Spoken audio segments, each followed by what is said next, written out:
First ಕನ್ನಡಕ್ಕೆ ಸ್ವಾಗತ. ನಾನು ಉಮರ್ ಫಾರೂಕ್. ದಿನಾಂಕ ಮಾರ್ಚ್ 25, 1989. ಅವತ್ತು ತಮಿಳುನಾಡು ವಿಧಾನಸಭೆಯಲ್ಲಿ ಮುಖ್ಯಮಂತ್ರಿ ಕರುಣಾನಿಧಿಯವರು ಬಜೆಟ್ ಮಂಡಿಸೋದಕ್ಕೆ ಮುಂದಾಗ್ತಾರೆ. ಆಗ ವಿರೋಧ ಪಕ್ಷದ ಸಾಲಿನಲ್ಲಿದ್ದ ಸುರದ್ರೂಪಿ ಮಹಿಳಾ ನಾಯಕಿಯೊಬ್ಬರು ಎದ್ದು ನಿಂತು, ನನ್ನ ದೂರವಾಣಿ ಕರೆಗಳನ್ನು ಕದ್ದಾಲಿಕೆ ಮಾಡಲಾಗ್ತಾ ಇದೆ, ಮೊದಲು ಈ ಬಗ್ಗೆ ಚರ್ಚೆ ಮಾಡಿ ಆಮೇಲೆ ಬಜೆಟ್ ಮಂಡಿಸಿ ಅಂತ CM ಕರುಣಾನಿಧಿ ಎದುರು ಗುಡುಕ್ತಾರೆ. ಆದರೆ ಇದಕ್ಕೆ ಒಪ್ಪದ ಕರುಣಾನಿಧಿಯವರು ಬಜೆಟ್ ಓದೋದಕ್ಕೆ ಶುರು ಮಾಡ್ತಾರೆ. ಇದರಿಂದ ರೊಚ್ಚಿಗೆದ್ದ ಆ ಮಹಿಳೆ ಸದನದಲ್ಲೇ ಪ್ರತಿಭಟನೆಗಿಳಿದು ಘೋಷಣೆಗಳನ್ನು ಕೂಗ್ತಾರೆ. ಇದರಿಂದ ಕುಪಿತರಾದ CM ಕರುಣಾನಿಧಿ ಆಕೆಯನ್ನು ಹಿಗ್ಗಾಮುಗ್ಗ ಬೈತಾರೆ. ಆಡಳಿತ ಮತ್ತು ವಿರೋಧ ಪಕ್ಷದ ನಡುವೆ ನಡೆದ ಈ ಭಾರಿ ವಾಗ್ಯುದ್ಧದಿಂದ ಇಡೀ ಸದನ ರಣರಂಗವಾಗಿ ಮಾರ್ಪಡುತ್ತೆ.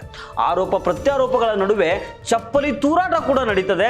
ಸದನದ ಪಾವಿತ್ರತೆಗೆ ಧಕ್ಕೆ ಬಂದಿದ್ದನ್ನು ಕಂಡ ಸ್ಪೀಕರ್ ಬೇರೆ ದಾರಿ ಇಲ್ಲದೆ ಕಲಾಪವನ್ನು ಮುಂದೂಡ್ತಾರೆ. ಕಲಾಪ ಮುಂದೂಡಿಕೆಯಾದ ಬಳಿಕ ವಿರೋಧ ಪಕ್ಷದ ಆ ಮಹಿಳೆ ಹೊರಗೆ ಹೋಗೋದಕ್ಕೆ ಮುಂದಾಗ್ತಾರೆ. ಆಗ ಆಡಳಿತ ಪಕ್ಷದ ಶಾಸಕನೊಬ್ಬ ಆಕೆಯ ಸೀರೆಗೆ ಕೈ ಹಾಕಿ ಎಳೆದು ತುಂಬಿದ ಸದನದಲ್ಲೇ ಅವಮಾನ ಮಾಡ್ತಾನೆ. ಸಹಾಯಕ್ಕಾಗಿ ಎಷ್ಟೇ ಕಿರ್ಚ್ಕೊಂಡ್ರು, ಹರ್ಚಾಡಿದ್ರೂ ಯಾರೊಬ್ಬರೂ ಆಕೆಯ ನೆರವಿಗೆ ಬರೋದಿಲ್ಲ. ಅದೇ ಕ್ಷಣದಲ್ಲಿ ಹರಿದ ಸೀರೆಯನ್ನು ಹೆಗಲ ಮೇಲೆ ಎಳೆದುಕೊಂಡ ಆ ಮಹಿಳೆ CM ಕರುಣಾನಿಧಿ ಎದುರು ಬಂದು ಒಂದು ಶಪಥವನ್ನು ಮಾಡ್ತಾರೆ. ಈ ವಿಧಾನಸಭೆಯಲ್ಲಿ ಹೆಣ್ಣಿಗೆ ಎಲ್ಲಿ ತನಕ ಗೌರವ ಮರ್ಯಾದೆ ಸಿಗೋದಿಲ್ವೋ ಅಲ್ಲಿ ತನಕ ನಾನು ಈ ಸದನಕ್ಕೆ ಕಾಲಿಡೋದಿಲ್ಲ ಅಂತ ಪ್ರತಿಜ್ಞೆ ಮಾಡ್ತಾರೆ. ಇದಾದ ಮೇಲೆ ಸರಿಯಾಗಿ 2 ವರ್ಷಗಳ ನಂತರ ಅಂದರೆ 1991ರಲ್ಲಿ ಅದೇ ಮಹಿಳೆ ತಮಿಳುನಾಡಿನ ಮುಖ್ಯಮಂತ್ರಿಯಾಗಿ ಅದೇ ಅಸೆಂಬ್ಲಿಗೆ ರಾಜ ಗಾಂಭೀರ್ಯದಿಂದ ಹೆಜ್ಜೆ ಇಡ್ತಾರೆ. ಭಾರತೀಯ ರಾಜಕಾರಣದ ಆ ಚಂದುಳ್ಳಿ ಚೆಲುವೆ ಬೇರೆ ಯಾರೂ ಅಲ್ಲ, ಅವರೇ ಜಯಲಲಿತಾ. 15ನೇ ವಯಸ್ಸಿಗೆ ಸ್ಕೂಲ್ ಟಾಪರು, 18ಕ್ಕೆ ಸೂಪರ್ ಸ್ಟಾರು, 40ಕ್ಕೆ ತಮಿಳುನಾಡಿನ CM. ದಕ್ಷಿಣ ಭಾರತದ ಚಿತ್ರರಂಗ ಹಾಗೂ ರಾಜಕೀಯದಲ್ಲಿ ನಿರಂತರ ಹೋರಾಟದಿಂದನೇ ಬದುಕನ್ನು ಕಟ್ಟಿಕೊಂಡವರು ಜಯಲಲಿತಾ. ಬಾಲ್ಯದಲ್ಲೇ ತಂದೆಯನ್ನು ಕಳೆದುಕೊಂಡ ಅವರು ತಾಯಿ ಒಬ್ಬರೇ ಸಂಸಾರವನ್ನು ತೂಗಿಸೋದಕ್ಕೆ ಕಷ್ಟಪಡ್ತಾ ಇದ್ದಾಗ ಅನಿವಾರ್ಯವಾಗಿ ಓದಿಗೆ ವಿದಾಯ ಹೇಳಿ ಸಿನಿಮಾ ಲೋಕಕ್ಕೆ ಹೊಸ ಜರ್ನಿಯನ್ನು ಆರಂಭ ಮಾಡ್ತಾರೆ. ಬಾಲ್ಯದ ಹೋರಾಟ ಒಂದು ಕಡೆ ಆದರೆ ಚಿತ್ರರಂಗ ಹಾಗೂ ರಾಜಕೀಯದಲ್ಲಿ ಅವರು ಎದುರಿಸಿದ ಸವಾಲುಗಳು ಮತ್ತೊಂದು ಬಗೆಯದ್ದು. 1948 ಫೆಬ್ರವರಿ 24ನೇ ತಾರೀಕು ಮೈಸೂರಿನಲ್ಲಿ ಜನಿಸಿದ ಜಯಲಲಿತಾ ತಂದೆಯ ನಿಧನದ ನಂತರ ಚೆನ್ನೈಗೆ ಶಿಫ್ಟ್ ಆಗ್ತಾರೆ. ಚೆನ್ನೈನ ಚರ್ಚ್ ಪಾರ್ಕ್ ಕಾನ್ವೆಂಟ್ನಲ್ಲಿ 10ನೇ ತರಗತಿ ಓದ್ತಾ ಇದ್ದಾಗ ಅವರು ಶಾಲೆಯ ಟಾಪರ್ ಆಗಿದ್ದರು. ವಕೀಲೆ ಆಗಬೇಕನ್ನೋ ಆಸೆ ಅವರಿಗಿತ್ತು. ಆದರೆ ಮನೆಯಲ್ಲಿದ್ದ ಆರ್ಥಿಕ ಸಮಸ್ಯೆಯಿಂದಾಗಿ ಆಗಿದ್ದು ಆಗಲಿ ಅಂದ್ಕೊಂಡು 1961ರಲ್ಲಿ ಶ್ರೀಶೈಲ ಮಹಾತ್ಮೆ ಅನ್ನೋ ಕನ್ನಡ ಚಿತ್ರದ ಮೂಲಕ ಬಣ್ಣದ ಬದುಕಿಗೆ ಎಂಟ್ರಿ ಕೊಡ್ತಾರೆ. 1965ರಲ್ಲಿ ವೆಣ್ಣೀರ ಆಡೈ ಚಿತ್ರದ ಮೂಲಕ ತಮಿಳು ಚಿತ್ರರಂಗ ಪ್ರವೇಶಿಸಿ ಸೂಪರ್ ಹಿಟ್ ಆಗ್ತಾರೆ. ಈ ಸಿನಿಮಾದಲ್ಲಿ ಅವರು ಸೂಪರ್ ಹಿಟ್ ಆಗೋದಕ್ಕೆ ಮತ್ತೊಂದು ಕಾರಣ ಏನಂತಂದರೆ ಅವರು ಧರಿಸಿದ್ದ ಒಂದು ಚಿಕ್ಕ ಸ್ಕರ್ಟು. ಆ ಕಾಲದಲ್ಲಿ ಸ್ಕರ್ಟ್ ಹಾಕೋದಂದರೆ ತಮಾಷೆ ಅಥವಾ ಸಣ್ಣ ವಿಚಾರ ಆಗಿರಲಿಲ್ಲ. ಹೀಗಾಗಿ ತಮಿಳು ಚಿತ್ರರಂಗದಲ್ಲಿ ಮೊದಲ ಬಾರಿಗೆ ಸ್ಕರ್ಟ್ ಧರಿಸಿ ಮಿಂಚಿದ ನಟಿ ಅನ್ನೋ ಹೆಗ್ಗಳಿಕೆ ಅವ್ರದ್ದಾಗತ್ತೆ. ಮುಂದೆ ಗ್ಲಾಮರ್ ಗರ್ಲ್ ಆಗಿ ಬರೋಬ್ಬರಿ 140ಕ್ಕೂ ಹೆಚ್ಚು ಸಿನಿಮಾಗಳಲ್ಲಿ ಅವರು ರಂಜಿಸ್ತಾರೆ. ಸಿನಿಮಾ ನಂತರ ಶುರುವಾಗಿದ್ದೇ ಜಯಲಲಿತಾ ಅವರ ಪೊಲಿಟಿಕಲ್ ಜರ್ನಿ. ಖ್ಯಾತ ನಟ MG ರಾಮಚಂದ್ರನ್, MGR ಅಂತ ಹೇಳ್ತಾರೆ ಶಾರ್ಟ್ಕಟ್ ಆಗಿ, ಅವರ ಜೊತೆ 28 ಸಿನಿಮಾಗಳಲ್ಲಿ ನಟನೆ ಮಾಡಿದ ಜಯಲಲಿತಾ ಅವ್ರ ಜೊತೆಗೆ 1982ರಲ್ಲಿ AIADMK ಪಕ್ಷವನ್ನು ಸೇರ್ತಾರೆ. 1987ರಲ್ಲಿ MGR ತೀರ್ಕೊಂಡ ಬಳಿಕ ಪಕ್ಷದ ನೇತೃತ್ವವನ್ನು ವಹಿಸ್ಕೊಳ್ತಾರೆ. 1989ರಲ್ಲಿ ವಿರೋಧ ಪಕ್ಷದ ನಾಯಕಿಯಾಗಿ ಆಯ್ಕೆಯಾದ ಅವರು 1991ರಲ್ಲಿ ಮೊದಲ ಬಾರಿಗೆ ತಮಿಳುನಾಡಿನ ಮುಖ್ಯಮಂತ್ರಿಯಾಗಿ ಅಧಿಕಾರವನ್ನು ಸ್ವೀಕಾರ ಮಾಡ್ತಾರೆ. ತಮ್ಮ ಅಧಿಕಾರದ ಅವಧಿಯಲ್ಲಿ ಅಮ್ಮ ಕ್ಯಾಂಟೀನು, ಅಮ್ಮ ಪಾನಿ ಹಾಗೂ ಅಮ್ಮ ಮೆಡಿಸಿನ್ ಅಂತ ಯೋಜನೆಗಳನ್ನು ಜಾರಿಗೆ ತಂದು ಇಡೀ ತಮಿಳುನಾಡಿನಾದ್ಯಂತ ಅಮ್ಮ ಅಂತಲೇ ಖ್ಯಾತರಾಗ್ತಾರೆ.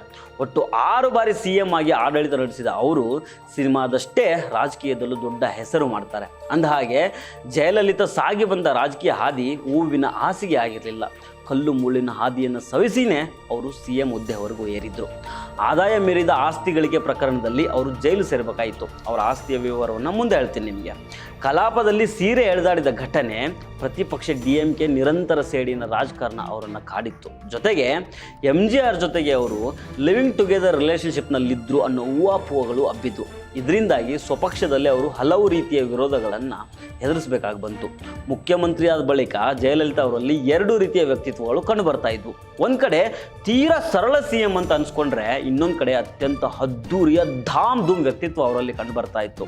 ತನಗೆ ಬೇರೆ ಆದಾಯದ ಮೂಲಗಳಿವೆ ಅಂತ ಜಯಲಲಿತಾ ಅವರು CM ಆಗಿ ಕೇವಲ ₹1 ಮಾತ್ರ ವೇತನವನ್ನು ಪಡ್ಕೊಳ್ತಾ ಇದ್ರು, ಹಾಗೂ ಸಂಬಳದ ಚೆಕ್ಕನ್ನು ಬೇಡ ಅಂತ ಹೇಳ್ಬಿಡ್ತಾ ಇದ್ರು. ಆದರೆ ಮತ್ತೊಂದು ಕಡೆಗೆ ಅವರ ಜೀವನ ಶೈಲಿ ತೀರಾ ಹೈಪ್ ಆಗಿಬಿಟ್ಟಿತ್ತು. 1995ರಲ್ಲಿ ತಮ್ಮ ಸಾಕು ಮಗ ಸುಧಾಕರನ್ಗೆ ರಾಜವೈಭವದ ಮದುವೆ ಮಾಡಿಸಿದ್ರು. ಚೆನ್ನೈನ 50 ಎಕರೆ ಜಾಗದಲ್ಲಿ ಬರೋಬ್ಬರಿ 1.5 ಲಕ್ಷ ಅತಿಥಿಗಳನ್ನು ಆಹ್ವಾನಿಸಿ ಭಾರಿ ಔತಣಕೂಟ ಏರ್ಪಡಿಸಿದ್ರು. ಇನ್ನು ಅವ್ರ ಬಳಿ ಇದ್ದ ವಸ್ತುಗಳ ಕಲೆಕ್ಷನ್ ಬಗ್ಗೆ ಕೇಳ್ಕೊಂಡ್ರೆ ಎಂಥವ್ರಿಗದು ತಲೆ ತಿರುಗೋದು ಪಕ್ಕನೆ. ಆದಾಯ ಮೀರಿದ ಆಸ್ತಿ ಗಳಿಕೆ ಪ್ರಕರಣದಲ್ಲಿ ಅಧಿಕಾರಿಗಳು ಜಯಲಲಿತಾ ಅವರ ಮನೆಯ ಮೇಲೆ ದಾಳಿ ನಡೆಸಿದಾಗ ಸಿಕ್ಕಿದ್ದೇನು ಗೊತ್ತಾ? 7040 ಗ್ರಾಂ ತೂಕದ 468 ಬಗೆಯ ಚಿನ್ನಾಭರಣಗಳು, ವಜ್ರಖಚಿತ ಆಭರಣಗಳು, 700 kg ಬೆಳ್ಳಿ ಆಭರಣಗಳು, 740 ಜೊತೆ ಚಪ್ಪಲಿಗಳು, 11344 ರೇಷ್ಮೆ ಸೀರೆಗಳು, 250 ಶಾಲುಗಳು, 12 ಫ್ರಿಡ್ಜ್ಗಳು, 10 TV ಸೆಟ್ಗಳು, 8 VCR, 1 ವಿಡಿಯೋ ಕ್ಯಾಮ್ರಾ, 4 CD ಪ್ಲೇಯರ್ಗಳು, 2 ಆಡಿಯೋ ಡೆಕ್ಗಳು, 24 2-in-1 ಟೇಪ್ ರೆಕಾರ್ಡರ್ಗಳು, 1040 ವಿಡಿಯೋ ಕ್ಯಾಸೆಟ್ಗಳು, 3 ಕಬ್ಬಿಣದ ಲಾಕರ್ಗಳು, ಅದಾದಮೇಲೆ ₹1,93,202 ನಗದು. ಇವೆಲ್ಲ ಸೇರಿದಂತೆ ಇನ್ನು ಅನೇಕ ವಸ್ತುಗಳನ್ನು ಜಯಲಲಿತಾ ಅವರಿಂದ ಜಪ್ತಿ ಮಾಡಲಾಗಿತ್ತು. ಸಾವಿರಾರು ವಿವಾದಗಳು ಎದುರಾದರೂ ಜಯಲಲಿತಾ ಅವರ ಜನಪ್ರಿಯತೆ ಮಾತ್ರ ಕಡಿಮೆ ಆಗಿರಲಿಲ್ಲ. ಕೊನೆ ತನಕನೂ ಅವರು ತಮಿಳುನಾಡಿನ ಜನರ ಪಾಲಿಗೆ ಅಮ್ಮನಾಗಿಯೇ ಉಳ್ಕೊಂಡ್ರು. ಒಮ್ಮೆ ದಕ್ಷಿಣ ಭಾರತದ ಕುಂಭಕೋಣಂನಲ್ಲಿ ನಡೆದ ಮಹಾಮಕಂ ಉತ್ಸವದಲ್ಲಿ CM ಆಗಿದ್ದ ಜಯಲಲಿತಾ ಪಾಲ್ಗೊಂಡಿದ್ರು. ಈ ಸಂದರ್ಭದಲ್ಲಿ ತಮ್ಮ ನೆಚ್ಚಿನ ಅಮ್ಮನ ದರ್ಶನ ಪಡ್ಕೊಳ್ಳೋದಕ್ಕೆ ಉಂಟಾದ ನೂಕುನುಗ್ಗಲಿನಲ್ಲಿ 50 ಜನ ಪ್ರಾಣ ಕಳ್ಕೊಂಡಿದ್ರು. ಇಲ್ಲಿ ಅಮ್ಮ ಅಂದರೆ ಬೇರೆ ಯಾರೂ ಅಲ್ಲ, ಸಾಕ್ಷಾತ್ ಜಯಲಲಿತಾ. ಇದು ಅವರ ಅಪ್ರತಿಮ ಜನಪ್ರಿಯತೆಗೆ ನೈಜ ಸಾಕ್ಷಿ. ರಂಗುರಂಗಿನ ಸಿನಿಮಾ ಜೀವನದಿಂದ ಹಿಡಿದು ರಾಜಕೀಯ ಸಂಘರ್ಷದ ತನಕ ಅವರು ಹಲವು ಏಳು ಬೀಳುಗಳನ್ನು ಕಂಡರು. ಸಾಕಷ್ಟು ಅಪಮಾನಗಳನ್ನು ಎದುರಿಸಿದರು. ಆದರೆ ಎಲ್ಲಿ ಅಪಮಾನಿತರಾದರೂ ಅದೇ ಜಾಗದಲ್ಲಿ ಫಿನಿಕ್ಸ್ ಹಕ್ಕಿಯಂತೆ ಎದ್ದು ಬಂದಿದ್ದು ಜಯಲಲಿತಾ ಅವರ ಸಾಮರ್ಥ್ಯಕ್ಕೆ ಹಿಡಿದ ಕನ್ನಡಿ. ಇಂತಹ ಅಪ್ರತಿಮ ನಾಯಕಿ ಜಯಲಲಿತಾ ಅವರ ಸಾವು ಇವತ್ತಿಗೂ ನಿಗೂಢ. ಸಾವು ಯಾಕಾಯಿತು, ಯಾರಿಂದ ಆಯಿತು, ಸಾವು ಆಕಸ್ಮಿಕವೋ ಅಥವಾ ಉದ್ದೇಶಪೂರ್ವಕವೋ, ಈ ಎಲ್ಲ ಪ್ರಶ್ನೆಗಳಿಗೆ ಈ ತನಕ ಉತ್ತರ ಸಿಕ್ಕೇ ಇಲ್ಲ. ಸೊ ಫ್ರೆಂಡ್ಸ್, ಇದು ಇವತ್ತಿನ ಸ್ಪೆಷಲ್ ಸ್ಟೋರಿ. ಮತ್ತೆ ಭೇಟಿ ಆಗ್ತಿರೋಣ. ನಮಸ್ಕಾರ.